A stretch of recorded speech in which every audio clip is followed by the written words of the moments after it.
Russell Wilson listed as quarterback 1 on, of course, every team's got to put out these dopey unofficial depth charts. It's a big night of memorable moments. Conor McGregor with us here in Denver, Colorado. Good left hand from Rockhold. Right hand right back from Mike Perry.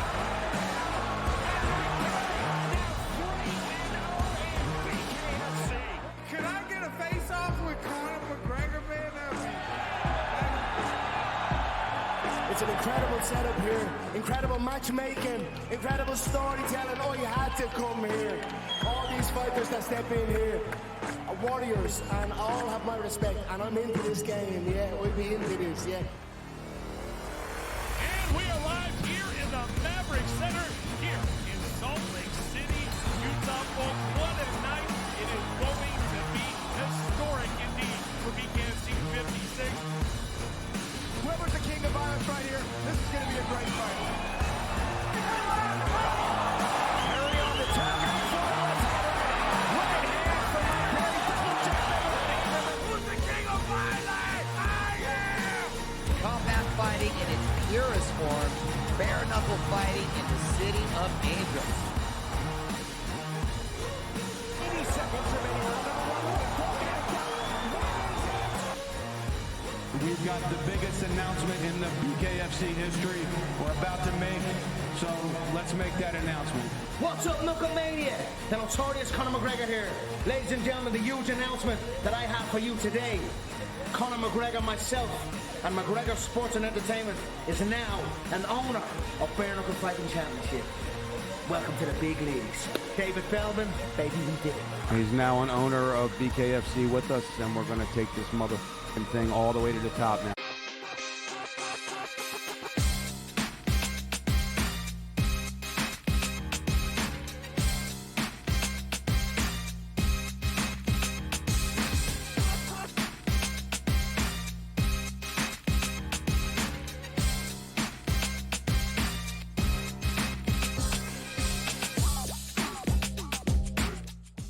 And welcome in. A very happy Sunday to you. It is Game Time Decisions here on the SportsGrid Network. I'm Joe Ranieri. Certainly appreciate you stopping by as we get ready for another loaded slate on a Sunday, the final day of the Olympics. And gold is on the line right now for Team USA as the final opportunity to get a gold medal. Well, it lies with a team that has gone 60 straight Olympic Games without losing. That would be Team USA's women's hoop squad.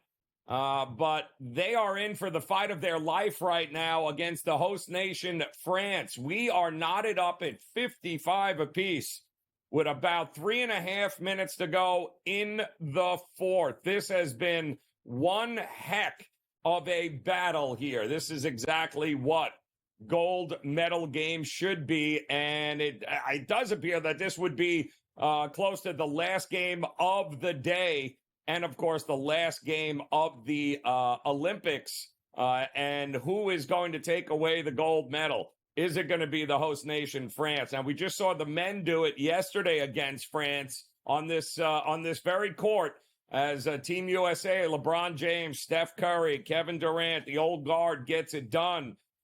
Can the women muster it up and win down the stretch? Asia Wilson, Brianna Stewart, Brittany Griner. We are talking about the world's best accumulation of talent in one sport anywhere, including the men who have not lost in forever. 1992 would be the last time they've actually lost a game. Can France pull off one of the most amazing upsets of the games, if not the upset of the games? Well, in the final 3.5 minutes, we're going to find out if they have enough in the tank to get it done. What a great way to end the Olympic Games here. And hopefully it'll end in gold for Team USA. Speaking of Team USA, when you look at the medal count, it was all Team USA this Olympics. Not even close as far as total medals go, as the U.S. has racked up 125 total medals, 44 silver, 42 bronze, 39 gold medals. And can they get the 40th here with Team USA? There's only one gold medal more, and that's China. China's got 40 in these Olympics, and boy, oh boy, it'd be great if we sit atop there with China, get that 40th gold medal and 126th medal of the Olympics. China was second, by the way, in total number of medals with 91, followed by the host nation, France, with 63. They're going to get a 64th here, one way or the other. And then Australia and Great Britain are your top 5 medal getters in this Paris Olympic Games. Unbelievable here. Team USA with a big 3 with an opportunity to go up 58 to 55, and we're under the 3-minute mark. Crazy, crazy stuff. We also have coming up in just about 30 minutes or so, we're going to kick off today's Major League Baseball slate early, and I mean early, 11:35. We're going to see the Angels and the Nats get ready to go at it. And the Nats, again, playing some pretty decent baseball, kind of hard to believe. But these two teams here have played a couple of great games this weekend heading into the series. We all thought fading Patrick Corbin and taking the over was a good deal yesterday, and it turns out that wasn't such a great deal. Corbin pitched certainly well enough in order to be able to win the game, and it had to go to extra innings, I believe. Oh, no, it didn't. It closed out 5-4. The Nats ended up coming from behind and winning that game 5-4, but it didn't go over the 9.5 runs we thought they were going to get here. So they'll have another opportunity today. It's amazing when you get sub-500 teams that have absolutely nothing to play for in the final 3.5, 4 weeks of the season. They turn out to be some of the most entertaining games and competitive games that you get down the stretch. So don't ever take anything for granted. These guys want to win no matter that their season is over or not. And we're going to get a good one here, a little early morning Major League Baseball there for your coffee and mimosas on a Sunday. And then, of course, we'll have a whole bunch of other games throughout the day, including Astros and Red Sox. That'll be your 1 o'clock hour. Hunter Brown versus James Paxton. And then you've got the Yankees and the Rangers in a spot here where the Rangers are going to try to get this win with Heaney on the mound going up against Marcus Stroman. A split in that doubleheader yesterday has Yankee fans scratching their head because they ended up losing the game that Garrett Cole pitched. And he actually pitched pretty decently, 5 1/3, only gave up 1 earned run. But unfortunately, the bullpen collapsed on the Yankees yesterday, and they ended up giving up 9 runs and couldn't make up the difference. So they got the split yesterday. We'll see if the Yankees can get it done with Stroman on the mound. They are a -146 favorite, as you can see. Total 9.5. I don't know how this thing stays under, quite honestly. I don't trust Heaney. I think we all trust Stroman even less. It feels like a pretty good over spot at Yankee Stadium. The only other 1 o'clock games we'll have is Athletics and Blue Jays with Bassett on the mound at home going up against J.P. Sears. You'll also get in Tampa the Orioles and the Rays. The Orioles, because of that split yesterday by the Yankees, remain a half a game in front right now in the American League East. And Yankees, of course, vying for the best record in the American League, and so is Baltimore. So right on their heels here, it's going to get good down the stretch as the Orioles sit there with 70 wins on the season.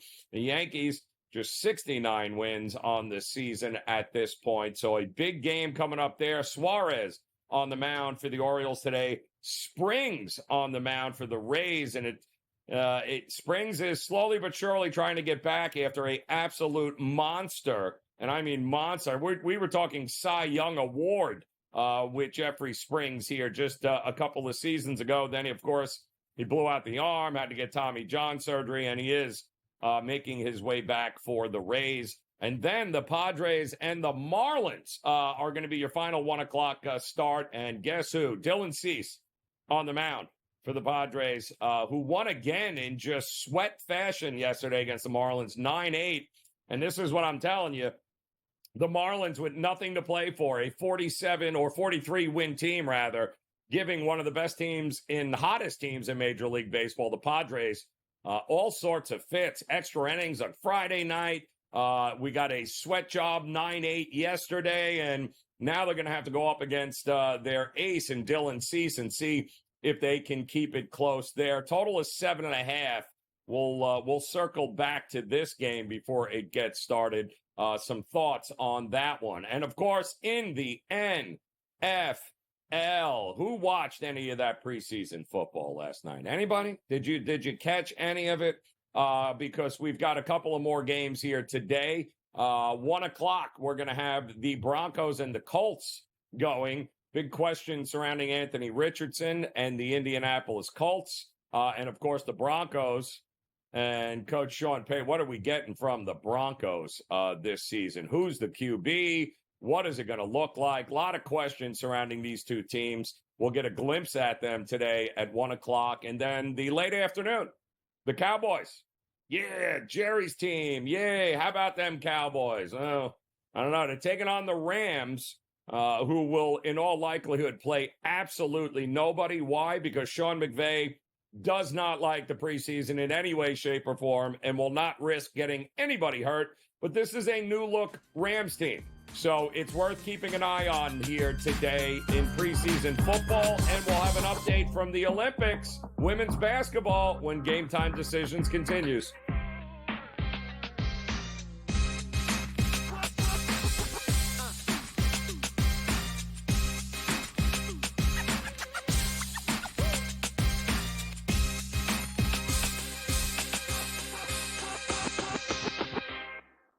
Let's go.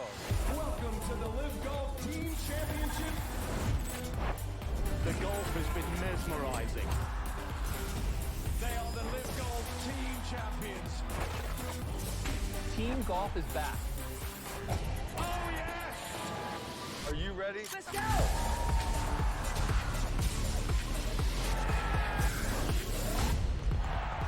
That's what champions do.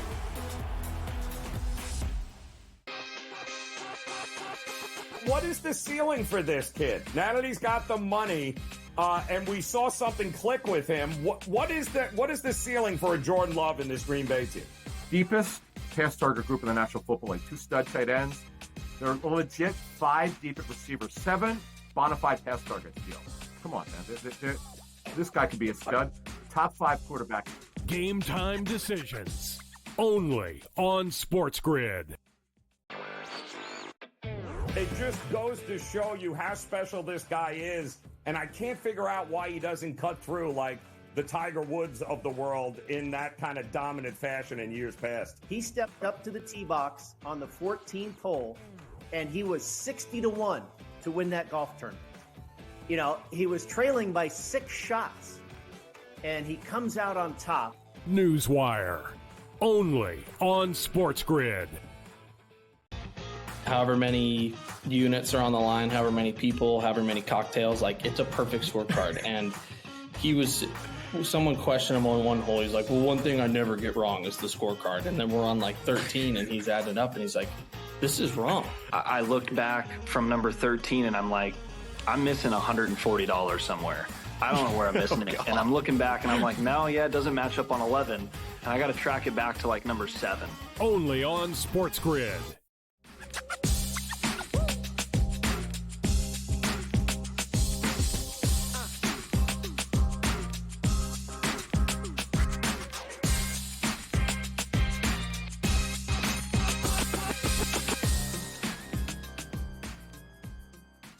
All right, welcome back in here. Game Time Decisions on a Sunday. Are you having fun yet? Well, if you bet France to win outright for gold, maybe not so much, but we are under the 60-second mark right now. Team USA is up by 3, 62-59. What a unbelievable game this has been for the gold medal, and less than 60 seconds to decide gold. Will it be Team USA 60 straight wins for this Olympic women's basketball team. Haven't lost since 1992. That is all on the line here. And what might be the closest game I think I can remember in a very long time that this team is actually playing right now, as we welcome in our good friend Joe Madden.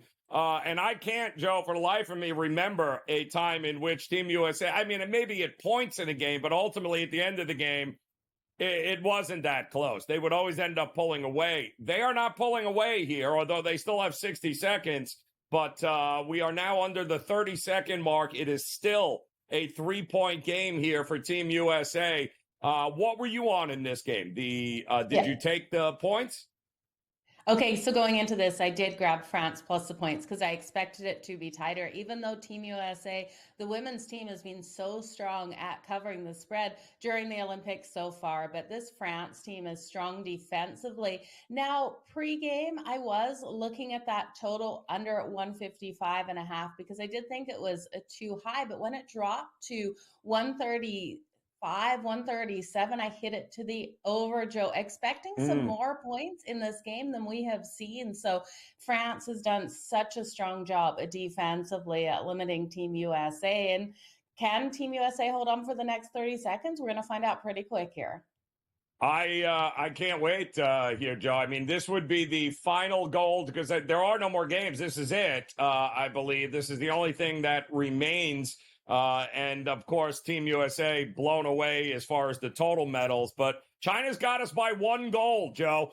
We need this one. How gluttonous is that we're like, listen, we've blown everybody off the map here with this performance in these Olympics. But we don't want to be out-golded here. And what were your overall thoughts here with the Olympics, though? Were you participating a lot? Did you find it interesting? It's hard to get in. You don't ever remember every 4 years. You're like, what was the last Olympics? Like, I thought maybe I don't know. Did you like the Olympics here this year?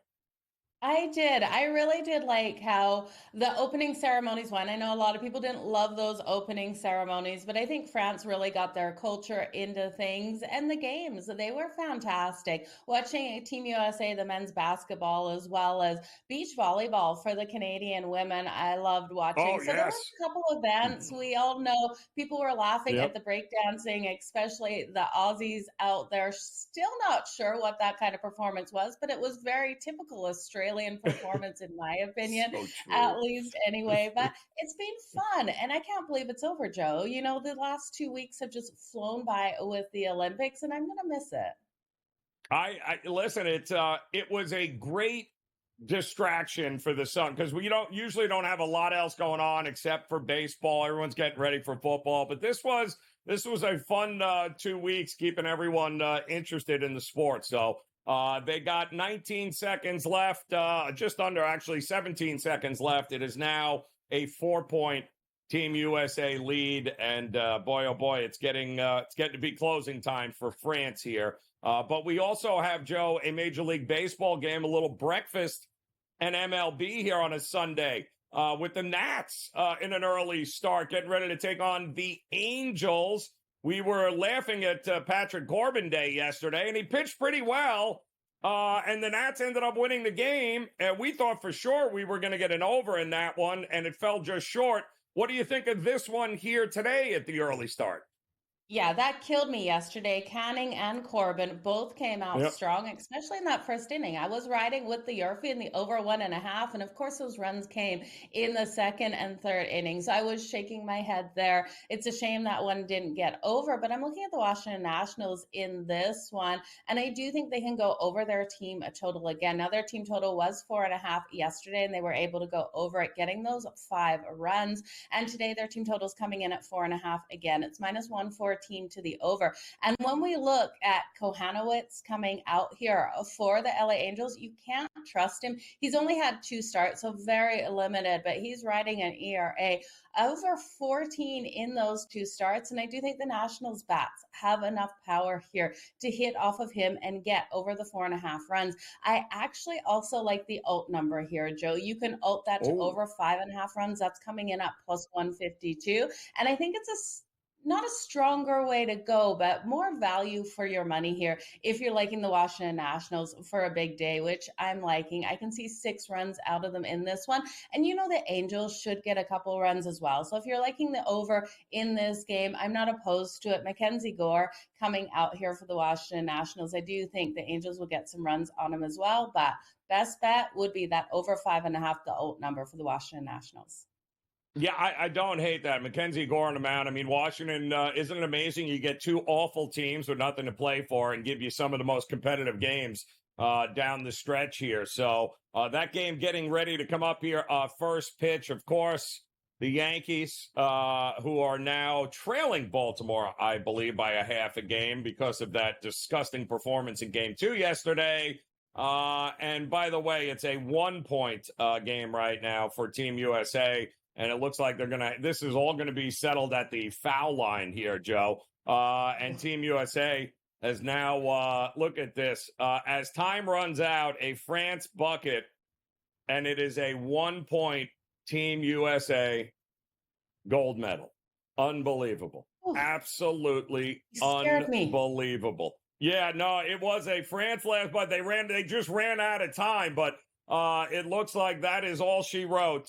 Unless, of course, they've got more time. Are they going to put any more time on the clock? I don't think so here. So it appears we could very well have gold, as I'm seeing LeBron James and Bam Adebayo and some of the other guys on the men's team in there rooting at point. Unbelievable. Yeah, I know. The last second bucket by France, folks, has been it just made everyone heartbreaking. It was a 2-pointer, but the game is over and the gold is ours, Team USA.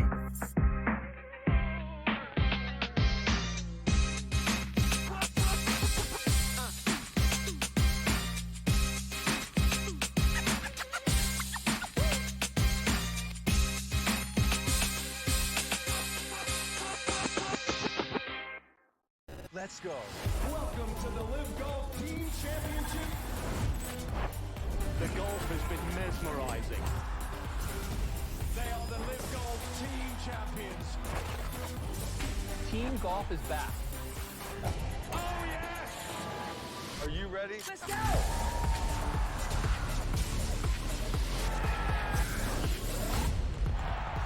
That's what champions do.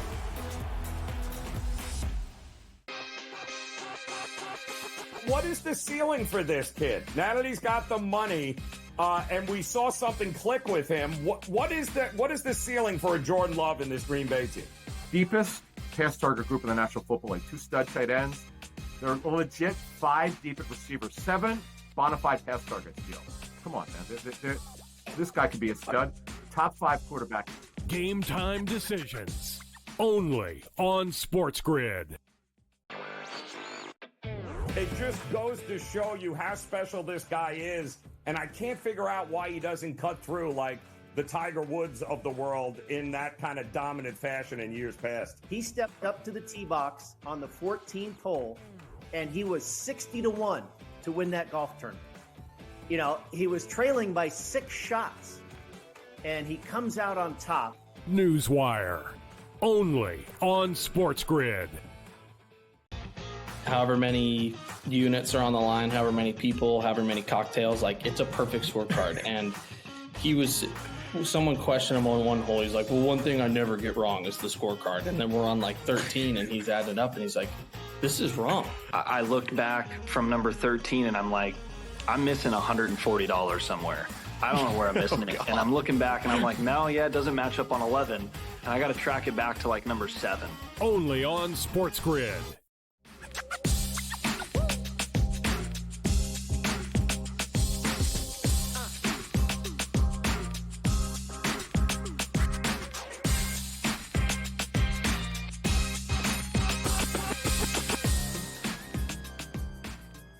All right, welcome back in Game Time Decisions on a golden Sunday. Like what I did there, Joe Madden. Do you see what just happened there? Because Team USA, the women's basketball, in a epic finish, held off a surging all game long French national team to take home the gold, 67-66. And what made it so gut-wrenching was the fact that France had a last-second chance at a bucket in which right at the top of the key, when she got there, she banked it in, but the problem was her foot was just over the line. So it wasn't a 3, Joe, it was a 2, but I believe in that stadium, you could have dropped a pin when that ball went in because nobody knew if it was a 3 or if it was a 2 or what, or was she fouled? Was the game over?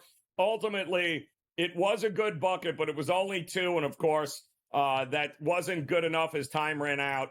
It is gold for Team USA. That puts 40 total golds in USA's corner. What an Olympics across the board. We'll have more on that coming up here this morning on Game Time Decisions. In the meantime, Joe Madden is ready to start doling out winners here on the diamond. We talk Nats and the Angels. That game coming up in 10 minutes, a little early Major League Baseball. But let's start talking about some of these 1 o'clock games here, Joe. Let's go to the Yankee Stadium where the Yankees, amazingly enough, couldn't win Garrett Cole's game that he pitched, Game 2 yesterday. But they did win and shut out the Rangers in Game 1. I don't trust Stroman as far as I can throw him, but I am really not quite sure I trust Heaney either. So what are we doing in this one? It feels like an over, Joe. How are you looking at it? Yeah, it does feel like an over in this matchup. We saw those games higher scoring yesterday with the Yankees opening it up in the doubleheader, winning it 8-0, and then the Rangers having the big win in that second game. And I'm expecting both of these pitchers, while they're better than their numbers and they're better than they have been in their last 3 starts, especially Stroman here, he's just being picked apart. I am looking for success out of the offenses here. I'm a little hesitant taking the full game over, so I'm going to look at RBIs in this one. I've got to circle Aaron Judge for the RBI. He's coming in at -110. He didn't have a great game in that second one last night, but in that first game, he had 3 hits, recorded that RBI, and I'm expecting that RBI to come in. Now for Texas, I'm looking at Corey Seager here. His RBI is coming in at +115. I do think he'll hit off of Stroman. Like I said, Stroman in his last 3, 4, 5, even 6 starts hasn't been good. He was picked apart by the Toronto Blue Jays in his last start out there. And if Toronto can hit you that hard, I really do think Corey Seager can come out nice and strong. I wouldn't be surprised if Seager and Judge both get home runs on the board today. I'm looking for that ball to fly deep.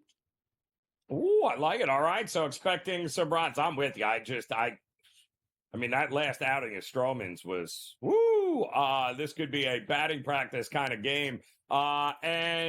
This is an interesting one in Fenway. Houston gets it done again yesterday, Joe, against the Red Sox, who are worse than the Yankees at home, which is crazy. But this is a pretty sneaky good pitching battle with Hunter Brown taking on Paxton, who's actually been pretty efficient quietly over his last couple of starts. He loves Fenway. And Hunter Brown has been lights out for Houston. So what are we doing in this one? So they have been, but my problem is here looking at both of these pitchers when they appear in day games, and their day game records are not good. It's like they thrive under the lights for both of them. I do think with this high-powered offenses on both sides, we're going to see those runs in the first 5 innings. And then I think things might quiet down a little bit because we look at the Houston Astros and their bullpen. They've got a solid bullpen behind Hunter Brown here. So I'm going to take the first 5 innings over the 5.5 runs. It's coming in at -106. I do think it's probably a 3-3. It's going to be tight to going over the 5.5, Joe, but I'm looking for one of these teams to really hit hard. And Paxton ERA in day games is over 5, and Hunter Brown coming in here with an ERA in 39 innings pitched in day games over 6. So I just can't trust them when they're not under the lights. That's a good point there.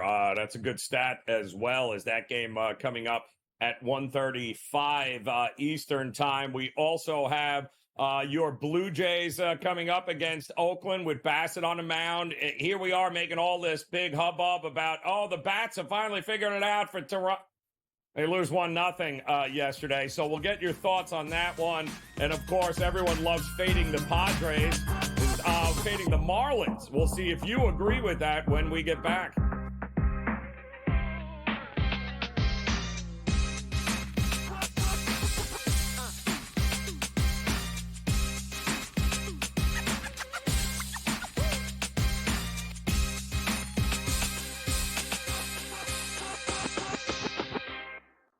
Let's go. Welcome to the Live Golf Team Championship. The golf has been mesmerizing. They are the Live Golf Team Champions. Team golf is back. Oh, yes! Are you ready? Let's go!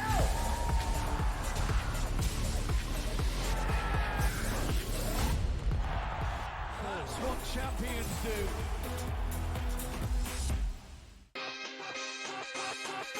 What is the ceiling for this kid? Now that he's got the money, and we saw something click with him, what is the ceiling for a Jordan Love in this Green Bay team?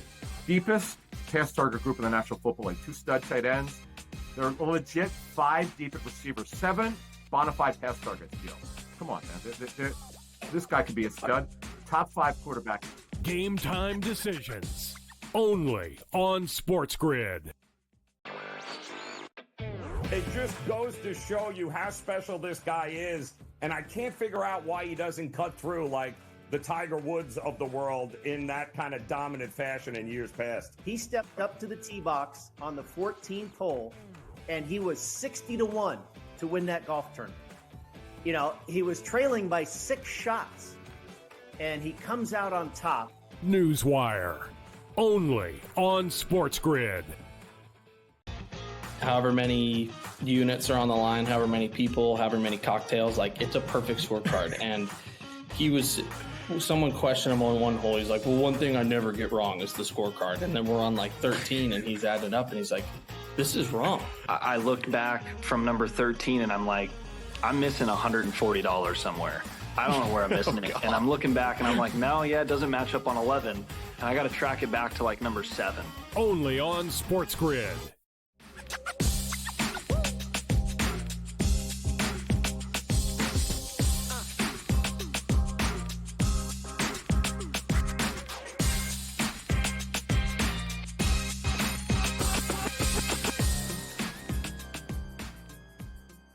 All right, welcome back in as we're all celebrating an 8th straight Olympic gold medal by the women's national basketball team. They get it done over France in epic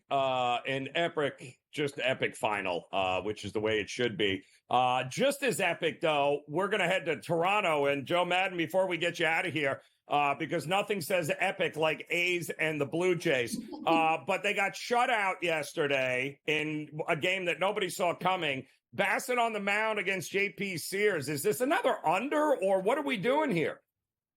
I actually think this is another under. We have JP Sears coming off a great game, and that was versus the Chicago White Sox, but he was able to go 7 innings in that. And Chris Bassett coming off a great one versus Baltimore. I do think both of these pitchers can come out nice and strong. So I'm going to take the under in the first 5 innings. That number is coming in at under 4.5 at -118. And then I'm going to look at Chris Bassett for his strikeouts. His ability to get these strikeouts on the board is never questioned by me. It's just the amount of time that he'll spend out there on the mound. I do think here in this pitching matchup, he'll spend enough time to go over his 6.5 strikeouts, Joe, and that's coming in at +110.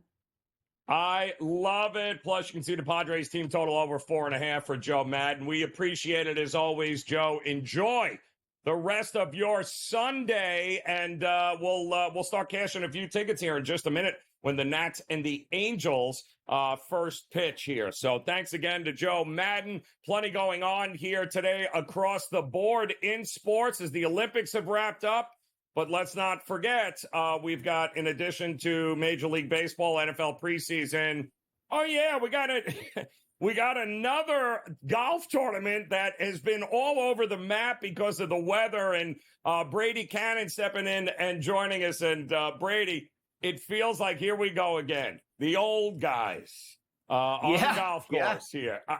It's amazing, Brady. We talked about him for the last 2. We haven't talked about him all year. And then Matt Kuchar comes out of the clouds at the Wyndham. And here we are heading into Sunday. It's been a weird tournament because of the rain and the weather. So where are we at right now with this? Yeah, I mean, we're still in the third round here on a Sunday, and I just don't think there's any way possible that they can get this completed without a Monday finish. I don't think they can go 36 holes today. You've got the leaders have only played 6 holes so far, and what are we, 11:30 Eastern time? I don't know if they can complete a second round of action today. Kuchar is in the lead. It was just a couple of weeks ago that he had a chance there at the 3M Open in Minnesota. The other old guy, Jonathan Vegas, got it done up there. Kuchar, Joe, this is pretty awesome what he's putting together here. Never in his career has he failed to qualify for the postseason, the FedEx Cup playoffs. He has to win this golf tournament in order to get in. He came into the Wyndham Championship ranked 113th in the FedEx Cup point standings. You got to get into that top 70, and with a win, that would put him there. Right now, he is projected to finish 58th with a win, 58th in the standings. He's at 14 under, 1 shot ahead of Cameron Young, 2 shots ahead of Aaron Rai, Chad Ramey, and Max Greiserman. Greiserman shot a 60 on Saturday. Ramey has been red hot. Here's what I worry about, though, with Kuchar. Number 1 in this field for strokes gained putting. We know how that goes sometimes. It doesn't always hold up for 4 rounds.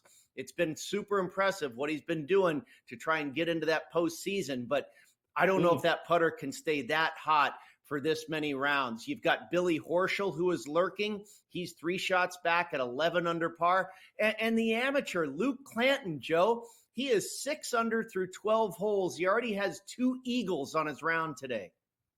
Oof, that is kind of crazy here right now. I just didn't know where this was going to go, Brady. Once the opening round was canceled, it was kind of like, all right, what are we going to get? But ultimately, all of us are going to be looking ahead to the FedEx playoffs, are we not, here coming up? So how do we approach this, Brady? Betting the FedEx Cup here, a lot of money on the line. There's a point system. So for those that may not understand how this works moving forward, kind of lay it out for us on what's going to happen over these next 3 tournaments.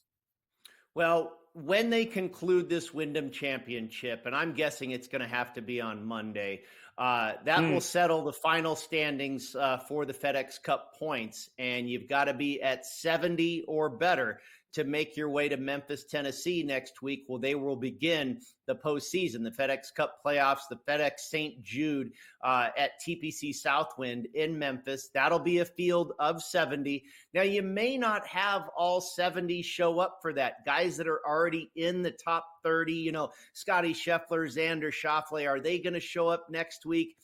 I kind of doubt it. But after you go to next week, after you play that tournament in Memphis next week, then you whittle down to the top 50 in the standings, and they will play the BMW Championship in Colorado. And after that is said and done, you take your final 30 players, the top 30 in the FedEx Cup points, and they will play the Tour Championship at East Lake Golf Club in Atlanta. And that'll be for all the marbles of the FedEx Cup. And I think it's, $20 million or something that comes with that now when you win that deal. That's where you get the weird staggered scoring stuff. When we get to the Tour Championship, Scotty Scheffler will likely be number 1 in the FedEx Cup points when we get there. He'll start out at 10 under par. He'll begin the tournament before he even hits a shot. He'll be 10 under par. Xander will probably be number 2 in the standings. He'll start at 8 under par.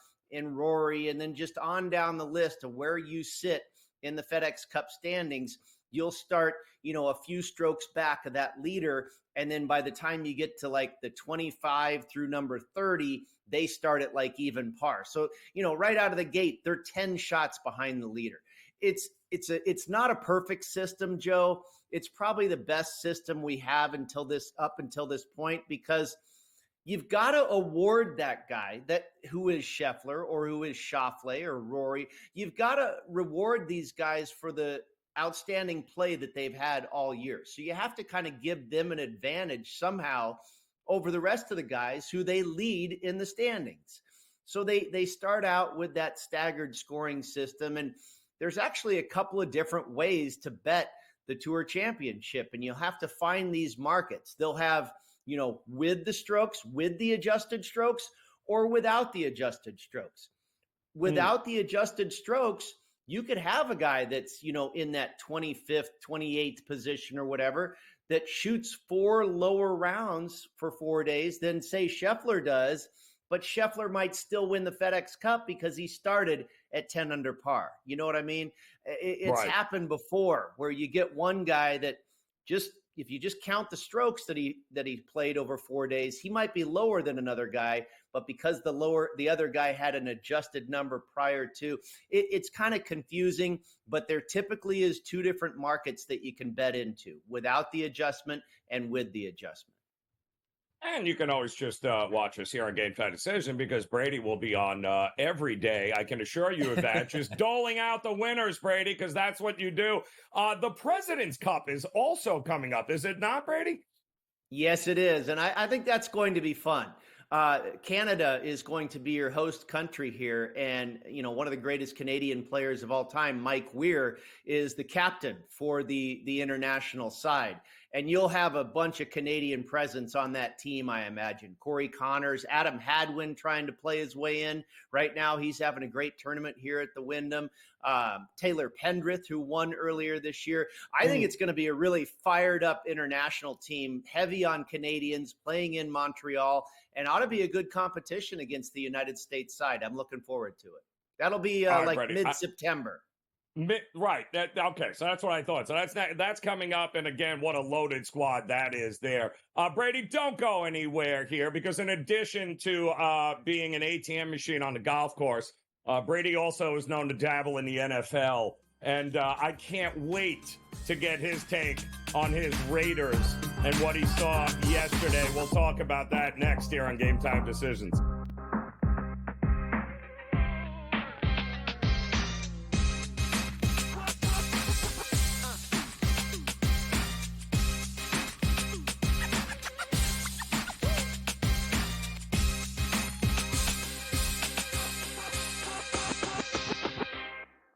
Let's go. Welcome to the Live Golf Team Championship. The golf has been mesmerizing. They are the Live Golf Team Champions. Team golf is back.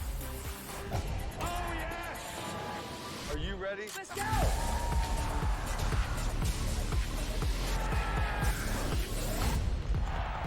That's what champions do.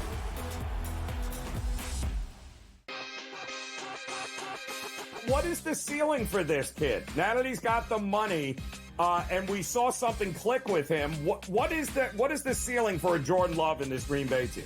Deepest pass target group in the National Football League, 2 stud tight ends. They're legit 5 deep at receivers, 7 bona fide pass targets. Come on, man. This guy could be a stud. Top 5 quarterback. Game Time Decisions, only on SportsGrid. It just goes to show you how special this guy is, and I can't figure out why he doesn't cut through like the Tiger Woods of the world in that kind of dominant fashion in years past. He stepped up to the tee box on the 14th hole, and he was 60-1 to win that golf tournament. He was trailing by 6 shots, and he comes out on top. Newswire, only on SportsGrid.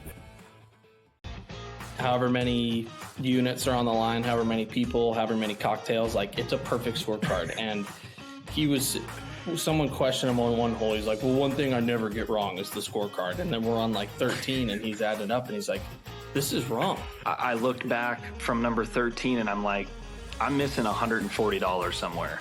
I don't know where I'm missing it. And I'm looking back and I'm like, no, it doesn't match up on 11. And I got to track it back to number 7. Only on SportsGrid.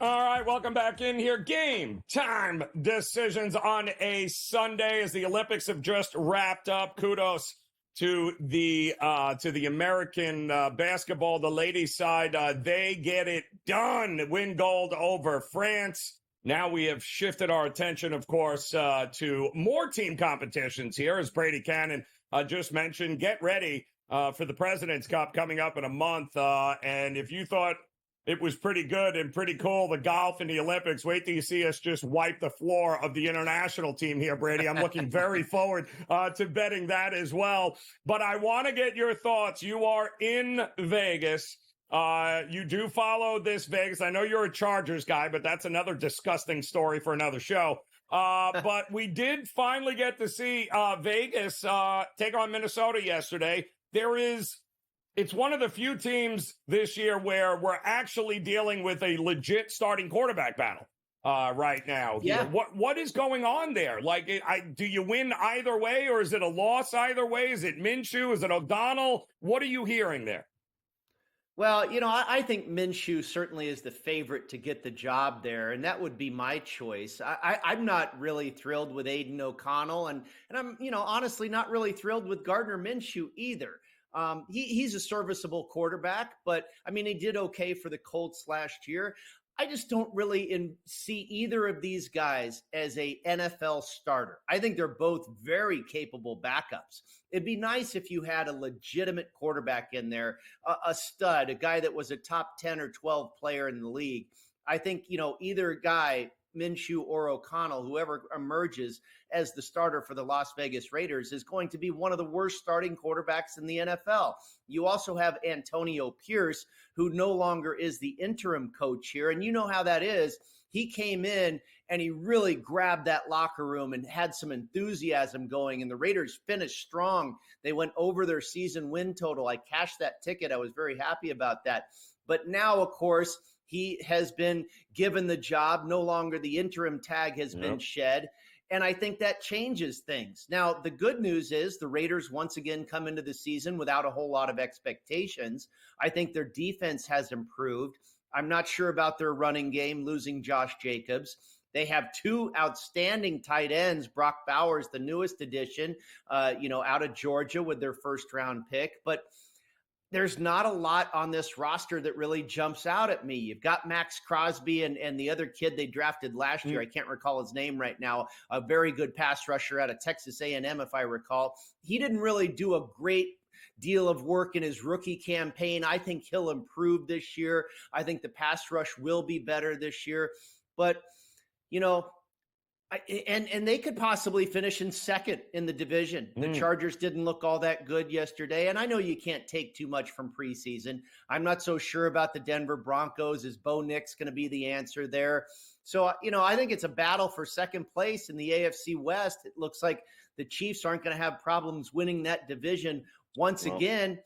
But the wise guys were all over the Raiders yesterday. And I was like, why? It seems like Minnesota is just being disrespected, not only in that game, but also in their division.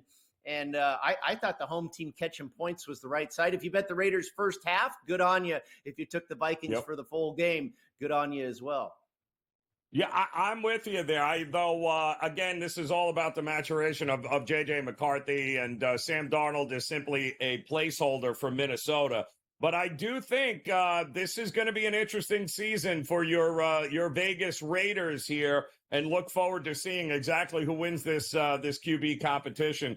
Brady, outstanding as always, my man. We appreciate the time. Enjoy the rest of your Sunday. Still got some NFL preseason games here, and I think the ending of this golf tournament should be a good time. And, of course, we'll talk to you during the week so we can get more of those winners from you as the FedEx Cup is just around the corner. Appreciate it, Brady. We got more NFL action coming up, and we mentioned a couple of games, and one of those games includes the Cowboys and the Rams.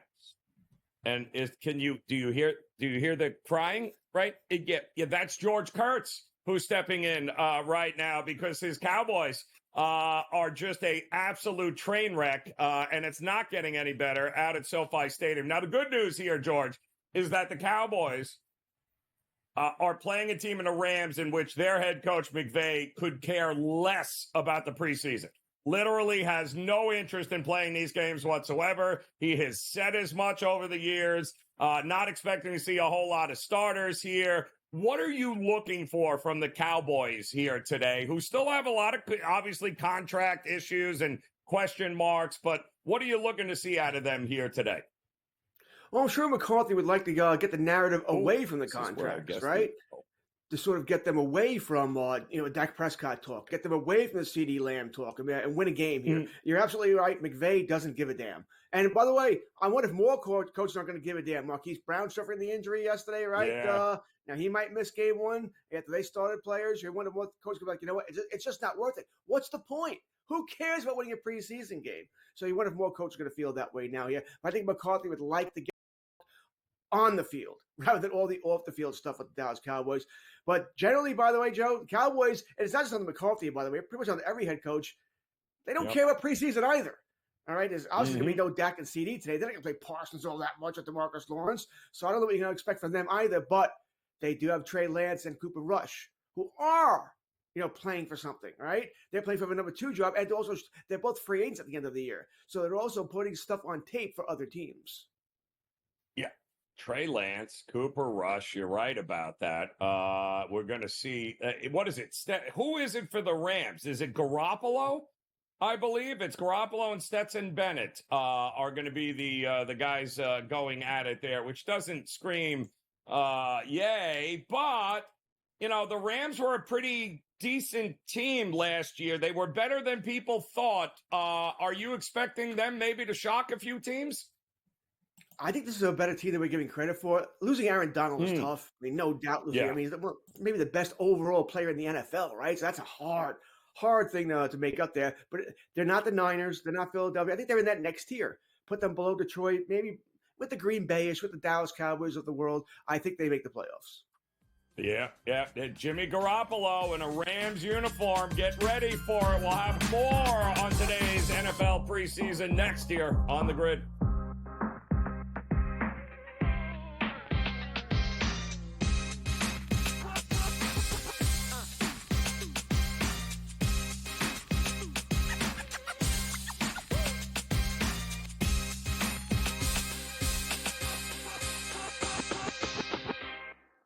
Let's go. Welcome to the Live Golf Team Championship. The golf has been mesmerizing.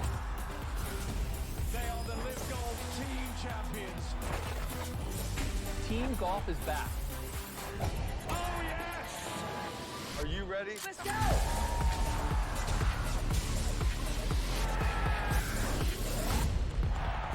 That's what champions do.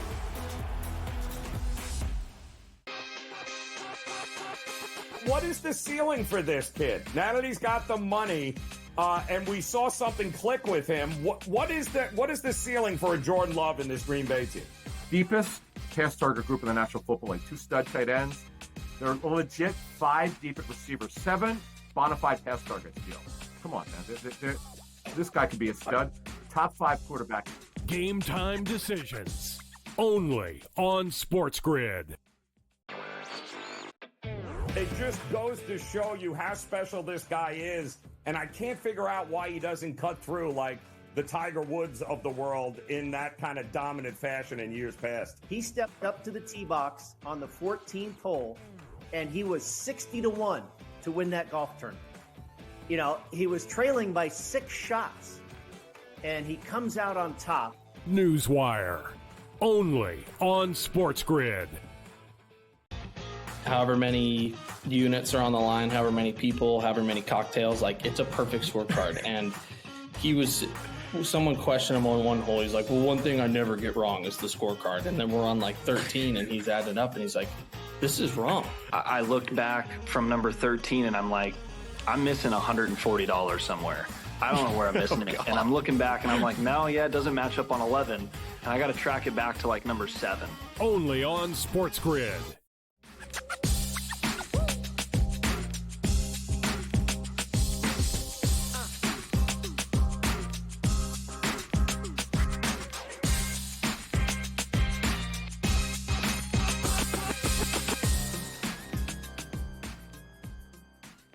All right, welcome back in here. Game time decisions as we look to close out this first hour together. George Kurtz in the house with us, getting ready for a loaded baseball slate, and of course, some NFL preseason action here. It's the Broncos and the Colts coming up here, Kurtz, at 1 o'clock Eastern time. They say Anthony Richardson will see his first game action since the shoulder injury in last season in Week 5. I like Shane Steichen. Are you sold on Anthony Richardson? Or do you think maybe wrap him in bubble wrap here, guys, and let's see how many games we can get out of him in a regular season? I think they need to be careful. All right. I have no problem playing him today. All right. No problem at all, but it wouldn't be more than a couple of series. Feet wet.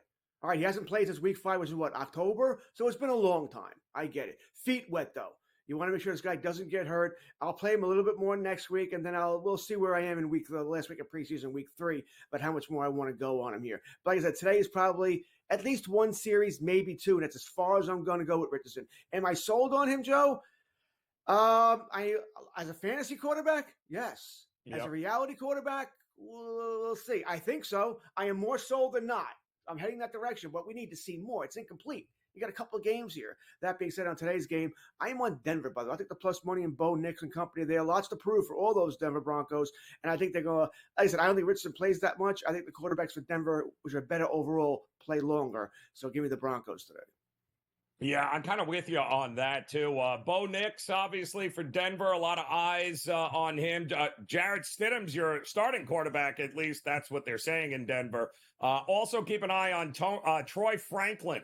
Third-round wide receiver that I do think is going to see some action here today. So I think there's something to watch in both of those games coming up. There's also something to watch with your Yankees as they took the first game rather easily yesterday and then lost Garrett Cole's start, which is kind of laughable here. I can't think of two guys I trust less than the two guys on the mound here at Yankee Stadium coming up. How you looking at it?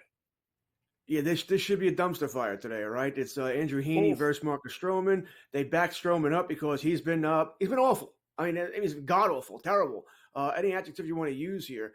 His ERA over since June is over 6. Over 6. All right, that's just god-awful. So no one knows what the Yankees are going to get from him. And Andrew Heaney is generally a home run machine here, but he's a left-hander. And as we saw in Game 2 of a doubleheader yesterday, the Yankees don't hit left-handers. They're also a helter-skelter team. Game 1, yesterday, they looked like world ball beaters, right? Destroyed Eovaldi. Game 2, they looked like they had never managed or played a game before. I mean, they didn't hit until it didn't matter here. I don't know what's going on. The Yankees are an analytic team. I know we blame Aaron Boone for everything. And when he removed Garrett Cole, who was pitching, only gave up 1 run, nobody on base, throws 2 pitches in the 6th inning, gets the guy out, and then you remove him because he's at 90 pitches. That had to come from the analytics department, that they didn't want him to go more than 90 for whatever reason. All right, they remove him, and then Weaver just gets shelled here. Jazz Chisholm makes his first mistake as a third baseman when he forgets that, hey, I can tag the base on a force play.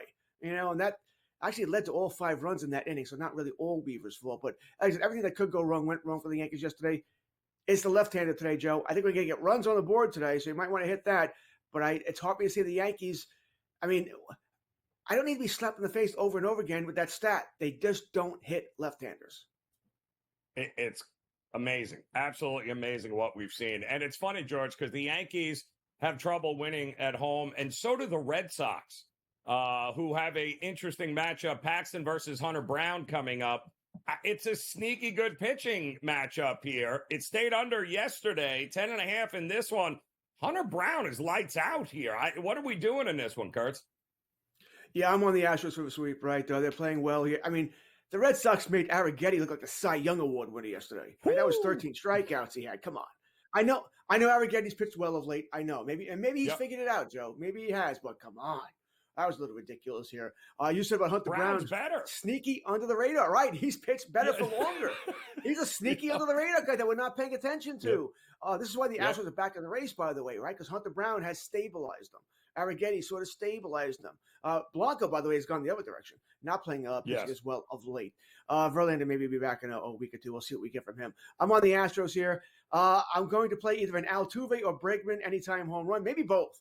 Definitely Altuve, by the way. I'm going to take Altuve. Bregman hit the home run yesterday, but I still might go both here. I think it's once again. I think they're going to get some. Houston's going to get some runs. They're going to win the game.